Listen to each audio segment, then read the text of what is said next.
Bismillahirrahmanirrahim. Assalamualaikum warahmatullahi wabarakatuh. Perkenalkan, nama saya Fadli Daud Abdullah, jurusan Hukum Ekonomi Syariah, Fakultas Syariah dan Ekonomi Islam IAIN Syekh Nurjati Cirebon, yang dimana di sini saya akan menjelaskan filosofi 5 pilar rukun Islam, sebagaimana untuk memenuhi salah satu tugas ujian akhir semester mata kuliah filsafat hukum Islam. Langsung saja bahwasanya di sini rukun Islam ialah sebagai metode pembentukan kepribadian muslim. Pembentukan kepribadian muslim didasarkan pada 5 pilar rukun Islam.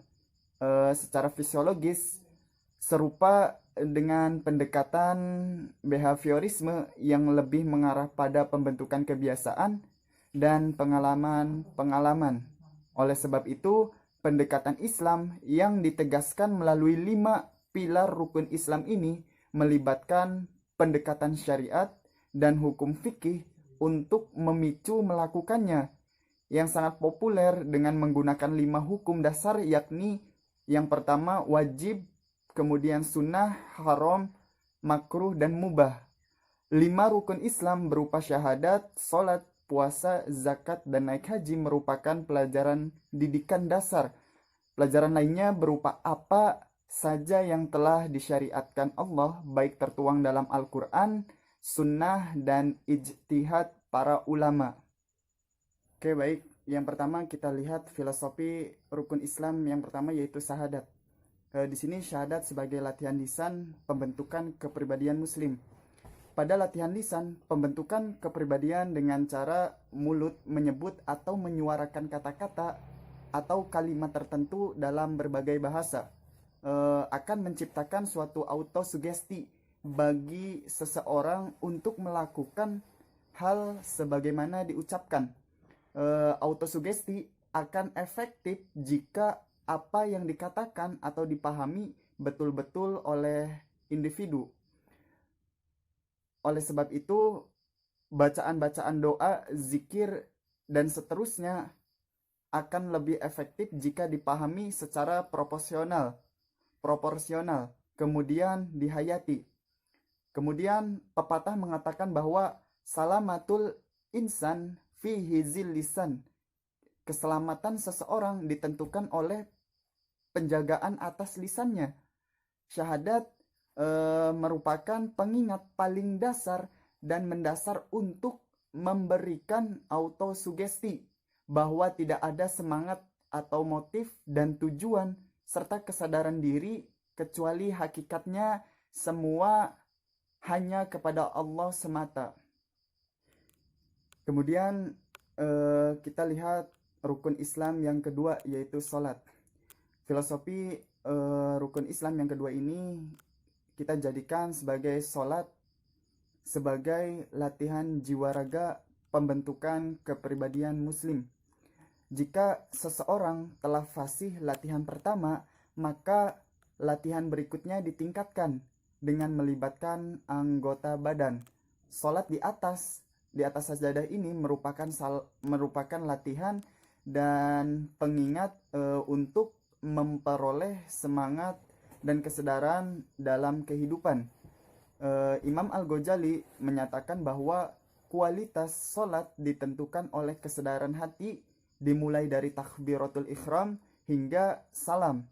Jadi, sholat mengandung isyarat pelajaran pembentukan perilaku melalui hafalan, pemahaman, dan praktik, seperti pelajaran menyuntik bagi seorang medis.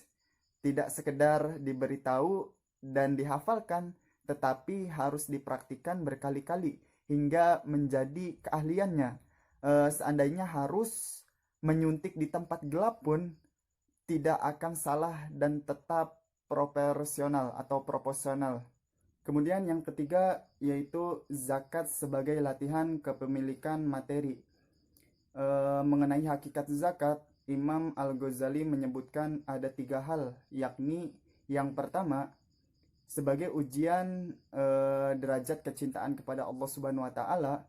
Kemudian yang kedua, pembersihan diri dari sifat bakhil, Dan yang ketiga, pengungkapan rasa syukur. Harta benda duniawi selalu menjadi objek kecintaan manusia karena harta manusia menjadi cinta dunia dan takut mati. Padahal kematian akan menghantarkan manusia kepada pertemuan dengan dengan Sang Maha Pencipta. Dengan demikian, pengakuan cinta manusia kepada Allah perlu diuji dengan cara berpisah dengan harta benda yang dicintai. Kemudian yang keempat yaitu puasa sebagai latihan pengendalian nafsu.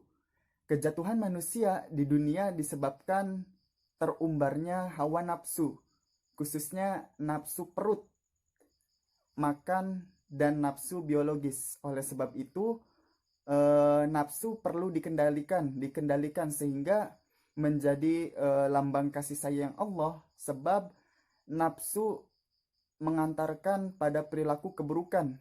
Latihan pengendalian nafsu pada puasa sebagaimana Allah telah mengajarkan kepada manusia pada saat bulan suci Ramadan, beserta ditambah puasa-puasa sunnah lainnya secara penuh dalam setiap tahunnya. Kemudian hal seperti itu untuk menambahkan efektivitas latihan pengendalian nafsu pada rukun Islam tersebut. Kemudian yang terakhir ialah haji, yang dimana haji ini sebagai latihan paripurna pembentukan kepribadian muslim.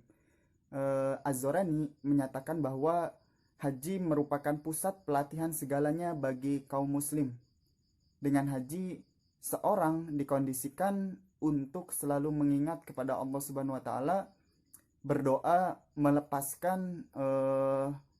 melepaskan pakaian kebesarannya dengan kerendahan hati, menguatkan persaudaraan.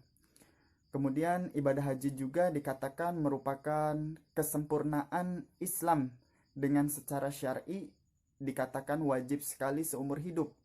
Bahwasanya hal ini mengandung makna bahwa jika latihan ini dilakukan secara benar sekali saja, maka pengalaman yang didapat akan mampu membimbing manusia seumur hidup.